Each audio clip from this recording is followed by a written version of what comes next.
Hello friends, welcome to రుచి వంటిల్లు. ఈ రోజు మనం మామిడికాయ రోటి పచ్చడి చాలా టేస్టీగా ఎలా తయారు చేసుకోవాలో చూద్దాము. ఈ మామిడికాయ పచ్చడిని మనం 10 నిమిషాల్లోనే చాలా సింపుల్ గా ప్రిపేర్ చేసుకోవచ్చు. ఈ పచ్చడిని వేడివేడి అన్నంలో నెయ్యి వేసుకొని తింటే చాలా టేస్టీగా ఉంటుంది. చేసుకోవటం కూడా చాలా ఈజీ. సో లేట్ చేయకుండా వీడియోలోకి వెళ్ళిపోదాం.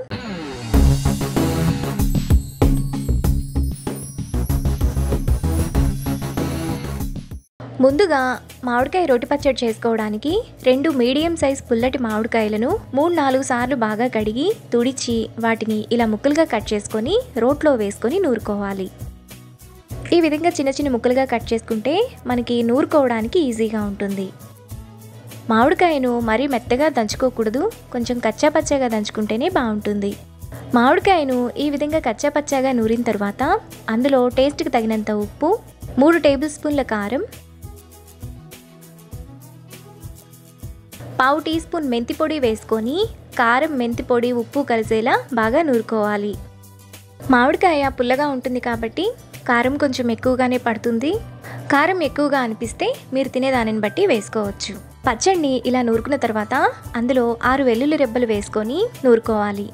మనం మిక్సీలో వేసి చేసుకునే కంటే కూడా ఈ విధంగా రోట్లో నూరుకొని చేసుకుంటే పచ్చడికి మంచి రుచి వస్తుంది.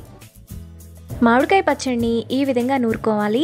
ఇలా చేసుకుంటే మనం అన్నంలో కలుపుకొని తినేటప్పుడు అక్కడక్కడ ముక్కలు తగులుతూ టేస్ట్ బాగుంటుంది. పచ్చడిని ఈ విధంగా నూరుకున్న తర్వాత పక్కన పెట్టుకోవాలి. ఇప్పుడు స్టవ్ మీద ప్యాన్ పెట్టుకొని అందులో 1 టేబుల్ స్పూన్ ఆయిల్ వేసుకోవాలి. ఆయిల్ వేడైన తర్వాత 1 టీ స్పూన్ ఆవాలు, 1 టీ స్పూన్ జీలకర్ర, 1 టీ స్పూన్ పచ్చిశనగపప్పు, 1/2 టీ స్పూన్ కంటే కొంచెం తక్కువ ఇంగువ వేసుకొని ఫ్రై చేసుకోవాలి. ఆవాలు చిటపట్లాడేంత వరకు పోపును వేగనివ్వాలి. ఆవాలు చిటపట్లాడిన తర్వాత అందులో 5 కచ్చాపచ్చాగా దంచిన వెల్లుల్లి రెబ్బలు, 2 ఎండుమిరపకాయలు, 2 ఎమ్మల కరివేపాకు వేసుకొని ఫ్రై చేసుకోవాలి. పోపు మాడిపోకుండా ఫ్రై చేసుకోవాలి. మనకి తాలింపంతా వేగిన తర్వాత ముందుగా మనం నూరిన మామిడికాయ పచ్చడిని వేసుకొని తాలింపులో 2-3 నిమిషాల పాటు మీడియం ఫ్లేమ్లో కలుపుకోవాలి. ఇలా కలుపుకోవడం వలన తాలింపులో పచ్చడి వేగి మంచి టేస్ట్ వస్తుంది. 3 నిమిషాల తర్వాత మామిడికాయ పచ్చడి మనకు ఈ విధంగా రెడీ అయిపోతుంది.